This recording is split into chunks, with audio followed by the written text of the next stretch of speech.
Yeah, I totally agree to what Sir just mentioned. As far as the attacks are concerned, they become so intelligent that we really can't really live with now the signature based mitigation to these attacks, and we have to really move into those mitigations which allow to take care of those zero day and the APT attacks that we talk about.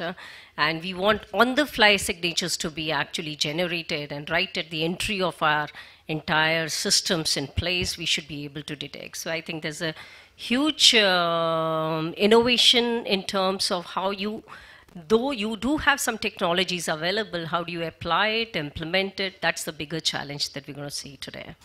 So. Thank you, sir, and to everybody who's there. I'll have to be very brief because I see that everybody should get a fair chance. So I'll try and run through and just take up just quickly 3-4 important slides, and so that I can finish in the next 5 minutes or so, 5 to 7. See, on this slide, I was wanting to actually say, though you'd have heard in the morning also, if you talk about the e-governance scenario, the security actually has to be dealt with end-to-end when you talk about, because the things have changed here. You have multiple players right from the beginning in terms of the conceptualization to the implementation to the operations and post-operations.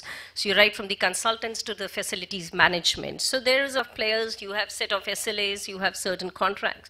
So you need to ensure that while you deal with all of them, how do you ensure that end-to-end security is also taken care? So that's a bigger challenge. You have multiple networks.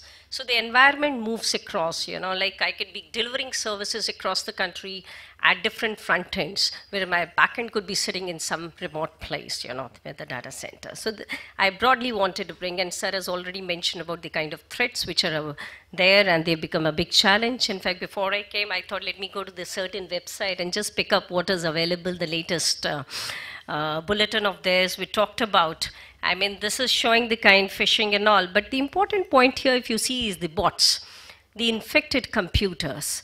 This is enormous, and this is actually, if you see, this is, I think, 29 lakhs plus or something.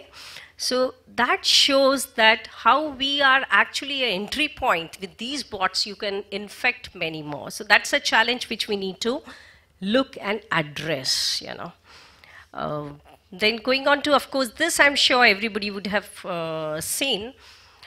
Under the National E-Governance Plan of the Government of India, while we have mission projects, setting up core critical infrastructure is an important aspect. And this is what we have to secure in order to ensure that we gain the trust of the citizens to whom we want to give these services.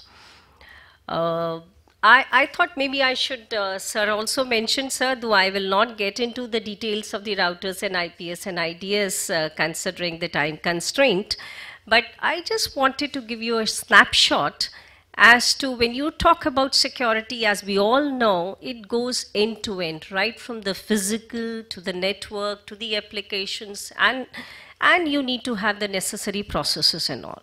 So state data centers, if you see, which are being set up across the country for every state and UTs, we do have from the security, physical security, we have biometrics, CCTV. To the extent possible, we are trying to ensure those pieces are in place. And from the hardware, as Sir said, you have the routers, IPS, IDS, we have the industry who did sharing more, which allow URL filtering to VPNs and a whole lot of those security features which we could address through these. But is that sufficient? That's a question which we will have to see. While they are addressing the perimeter, when I shift to information security, what are the challenges? How do I address? How do I mitigate? So I'll just share when I move ahead in order to ensure that we have the end-to-end security. Softwares also. So these are certain products and tools that we've already purchased, whether it's the antivirus, HIPS, which is all based on signatures and all. We do have certain policies now. Apart from this, you have the policies, you have the manpower, certifications, audits. Just going back, as far as policies are concerned, centrally we want to ensure that the best guidance, if possible, is given so that the implementation cycle is reduced. So we have given certain templates on the security policies to the states. We've also given certain templates in order to implement and ensure the ISMS, what are the procedures that you need to put, how do you build the risk assessment. So these activities have been done centrally, and the states are building their own policies, which are used by the data center operators. We've also given certain DR guidelines, and the data centers have been mandated to go ahead with the ISO 27001 certification for the information security, and they have to get it done in the 3 quarters after the operations. I just want, and then you also have 20,000 to ensure the smooth processes are in place. This is just to give you a fair degree of an idea that, yeah, there are things which are put in place, but are we still secure? From the manpower point of it, we are setting up the composite teams which are going to help the user departments bring the equipments. They also try and build the strategic control over what is being put up in the data centers. And we have audits per se, which is done regularly from the third parties, auditors, which are impaneled centrally, which help the states to ensure that the operations of the data center operators are smooth. And then we have STQC to ensure the TPA audit is perfect. But what are the issues and challenges? Is that okay? What we're seeing is, in spite of all this, we do hear there are security breaches happening here and there, because the biggest challenge we see is the implementation of these policies. The implementation of even the ISO 27001. The controls are so generic. You talk about the 133. Really, you do not know what are the ones which should be prescribed, which should be given. It becomes a big challenge in terms of the implementation.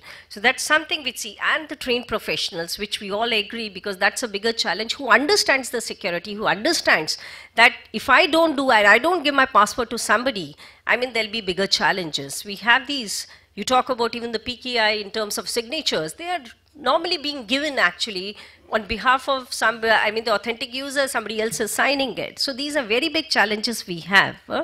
And of course, as I mentioned, you have a PPP models and you have multiple players. So the challenges, of course, have to be addressed at all layers, because as we know, security is something, it is the weakest link which has to be dealt with to ensure that you get the end-to-end.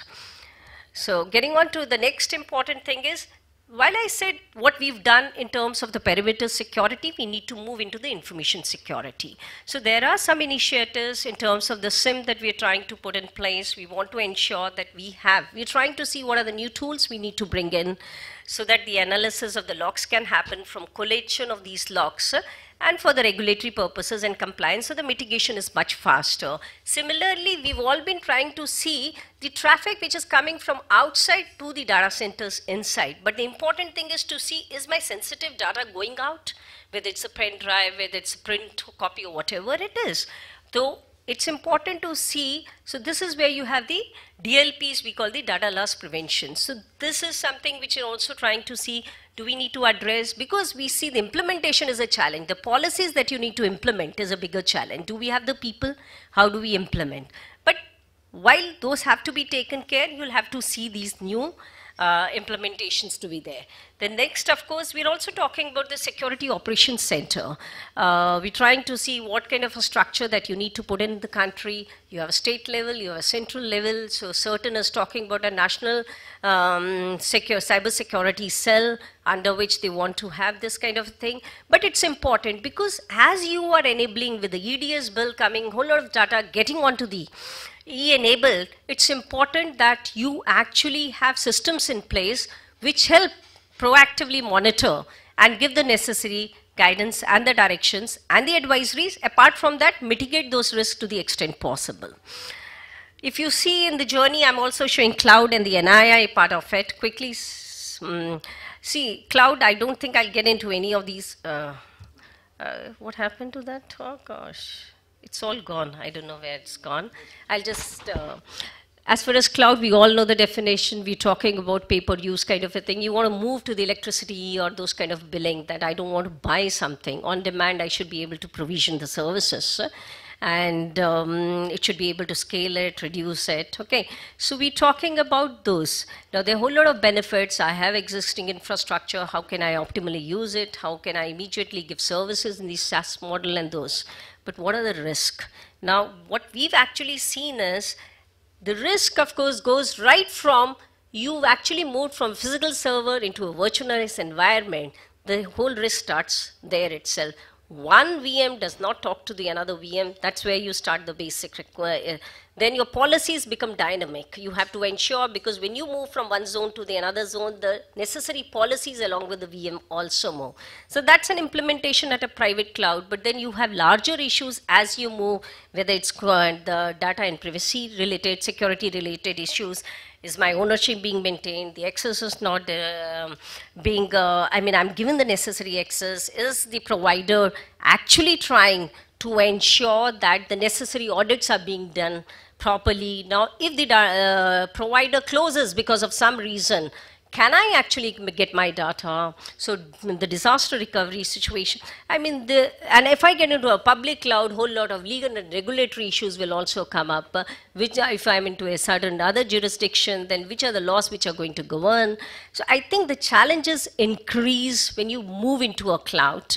However, they can be dealt with depending upon the environment in which you're trying to put. We've actually tried to see that in the Indian government. We've recently come up with a GI cloud architecture we call the Government of India. These two reports have been put up on the website, and last date is 10th. Anybody interested can go through and give their comments by 10th, which talks about very clearly even the role of dedicated private clouds being set up across the country as the demand increases. This was, of course, quickly on the NII. We're now moving into something we call the National Information Infrastructure. So we had data centers, now we created silos of information. Now if there is, like we see the CCTNS, now if they want to set up an application and distribute across the country, the n number of contracts they have to actually sign with, they have to tie up and talk to multiple agencies, there are multiple networks. So is there a way I can actually give a unified and infrastructure that, okay, this is how you talk and the provisioning is done across how do I integrate the networks which are available, whether it's the NKN, whether it's a SWAN, whether it's the NICNet, NOFN which is coming up. So that's a bigger challenge you need to see. So on-demand services in a unified network, in a unified secure environment is what this NII will lead us into. So this will bring new challenges in terms of the security which have to be addressed.